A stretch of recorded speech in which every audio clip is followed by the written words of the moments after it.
Welcome back to Metal Gear RC. We're here in the Wrench and Nut RC garage, and as you can see, I have the RC4WD Drive TF2 truck with the Mojave II body completed, painted, and all together. And I just recently got back from the UST, the Ultimate Scale Truck Expo 2023, and I've put plenty of miles on this truck, going to and from the courses, pretty much hitting all the 8 courses they had there. And I have to say, I love this truck. This truck handles beautifully. Now, is this truck for you? Maybe. Now, a little bit about me. I love to drive scale. I like to take it slow, drive like this is a real vehicle that it cost me a lot of money, and I don't want to get as many scratches on this as possible, but yet I don't want to break it. So I'm driving it like it is a real one-to-one scale. Now, if you're more of a basher, just trying to have fun, yeah, you'll enjoy this truck, but you're not going to get the full potential of this truck out. Being that it has leaf springs and it's not the 4-bore linkage. If you're more of a basher and just want to have fun, you might be more wanting a 4-bore linkage suspension versus to a leaf spring. Now, if you're a scale driver like myself, and you're probably seeing some of my videos of how I drive previous trucks, is I try to drive as scale as possible. And well, this truck does it. I mean, I've weighted the wheels. I've added some weight low and center of the truck itself to give it more mass to it on the trails and to help the leaf springs articulate the movement. But the leaf springs, I try breaking them in by hand, working them up and down. And before putting it together, I made sure I worked it a little bit, but I didn't want to bend them too much. But apparently it wasn't enough, but they're still breaking in, and it still handled very well on the trails, I have to say. They were still a little stiff. I didn't get as much articulation out of it as much as I would love to have seen out of it. But from other people like RC Dungeon have told me, like, just give it time. They break in. It's going to be awesome. And I believe them. And they've already shown that have progressed. They're not as stiff as when I first started driving. And I have to say, I love this truck. I mean, my previous truck, it was the clone version of the Tamiya Bruiser, and it had bigger tires than this. It was more of the mid monster truck size tires on it, and I love that truck. It drove, it handled very well, especially being a leaf spring truck. And this one here is more to scale, being it has the smaller tires, like what a normal truck like this would handle, straight from the factory. And as you can probably tell, the paint job here, I did more of a factory paint job. And I'm going to get more into that, but just saying that I love this truck, and I'll talk more about the USTE in another video. I'll get more into depth there. But as you can still see, I still have the back of my truck still loaded down with scale items for USTE, as well as I didn't take them out after the show and shine. I kept them in there. I wanted a realistic driving experience. And if you could tell, I'm moving them around. None of them are glued down. All I have is this like spider web bungee to hold everything in. And I'd say it worked perfectly well, except for some items that I did flip it a couple times. Small items like the battery, and I have a chain back here did come out, but that's about it. But this truck, awesome. Now I want to go into the part where I put the Mojave II body together, the paint job. Now I was talking about that, how the paint, I painted this color. What I did was I did some research, and this body style is of a Toyota, and it's the 80s era style. And I found a 1982 Toyota pickup truck that I liked, and it had the original paint job, and it's this dark metallic gray. And so what I did was I tried to find a spray paint, and I'll put it up on the screen. The spray paint I use on here, but usually you go with a primer, and this was kind of like an off-white, almost a gray body, but it was a little too light, and I knew the spray paint that I was using, it would have came out a little brighter, and I want it to be darker, just like the OEM paint job of the 82 model Toyota. And so what I did was I did a flat black primer on the truck. What I did was I did this front section first, and this whole piece right here comes out as one piece without the bumper. And I went ahead and I taped this off. Well, no, first I just spray paint everything the flat black, which you can see the color of the grill here is flat black. And then I went ahead and I taped over, and I spray painted this one with the metallic gray, which after the first coat, it was really dark. And so all I had to do was do multiple coats until I got it to the lighter or the tone of gray I was looking for. And once I realized that it's going to work just the way I want it and to get the right color out using the flat black, then I went ahead and painted the rest of the body the same way. Did a flat black from the front part here, and then this was a separate section here. So I glued in all the hooks first, and then I spray painted the back flat black, and I then, once it was flat blacked, I let it dry and cure, and I came back and I did the same thing. I did multiple coats. I want to say somewhere between I want to say it was like five or more coats to get this tone of gray. So every time I went over it, it got a little lighter and a little lighter until I got it to this tone that I wanted. Now the back, let me go ahead. I'm going to pull out the back here. I want to show you, it was kind of a planned accident, if you can understand what that means. I was hoping to get a result that it actually worked out better than I anticipated. So let me get this all out and I'll show you. So in the back of the truck, I'll lean it over like this. You can still see I still got dirt and stuff from the trails in here.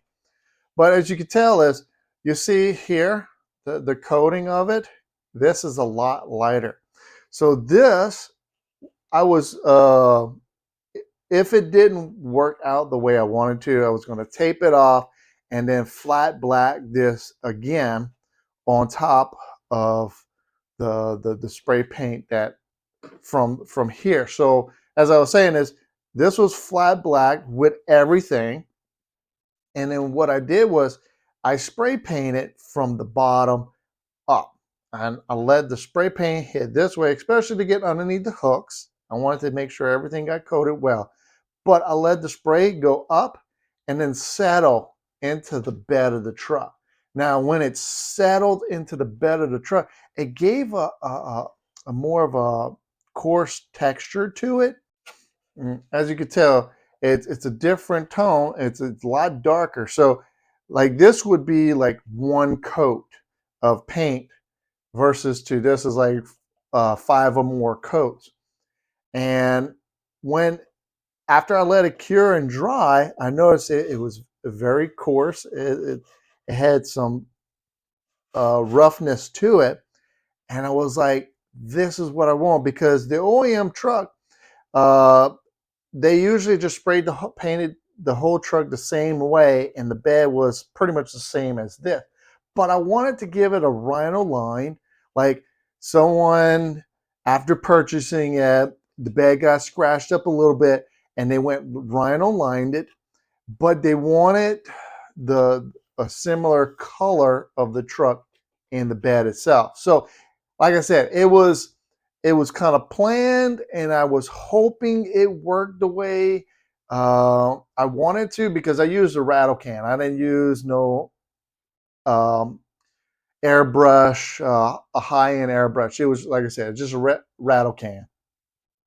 So I was astonished that this worked like it did. Now, if you try this and it doesn't work out, I would definitely suggest go ahead, tape it off, spray paint it whatever you want, or you try it again.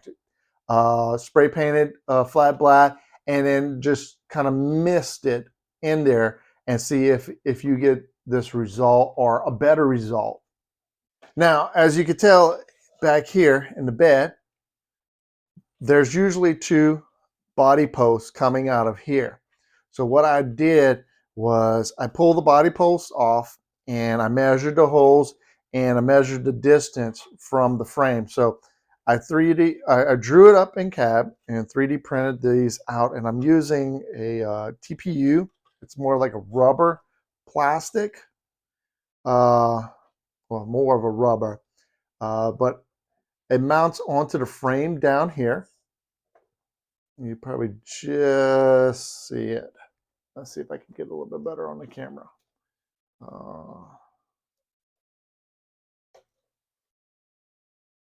So you could just see it right here. So it mounts onto the frame here, right where the body post mounted, and it's spaced out to where it holds the support of the bed, and it easily can come off. But I have it to where inside here it's flush with the bottom of the bed itself. I was planning on painting this the same way I did these, and I printed it out black, but I never got a chance to, because time was running out, and my health was not working with me the greatest, and I didn't want to push myself too much and be hurting too much at USTE. But I'll probably do that later. I'll pull these off, and I'll do the same thing. I'll flake it with the paint that I use here to kind of get the same look as the bed, so it blends in a lot better. But I like that one. I know in the previous video I showed how I didn't use screws here for the body, so it's just some long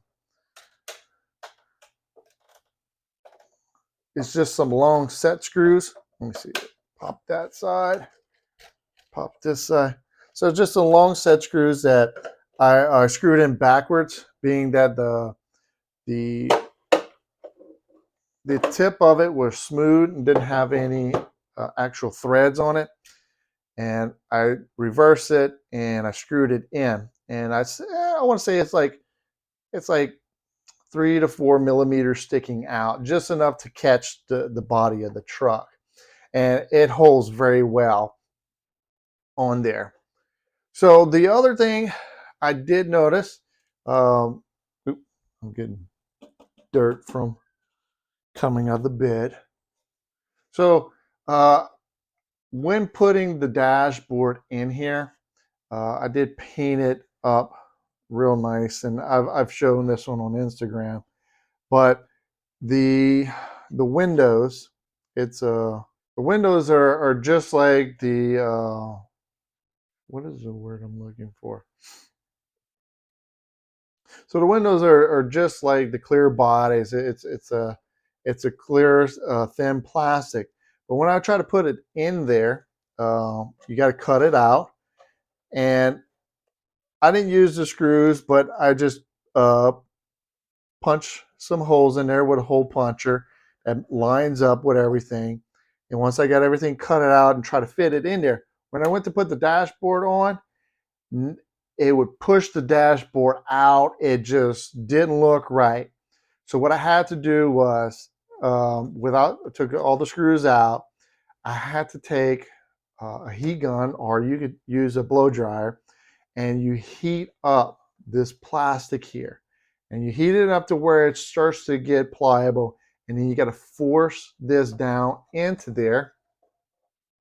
And it actually bends underneath the dash, well, between the body and the dashboard.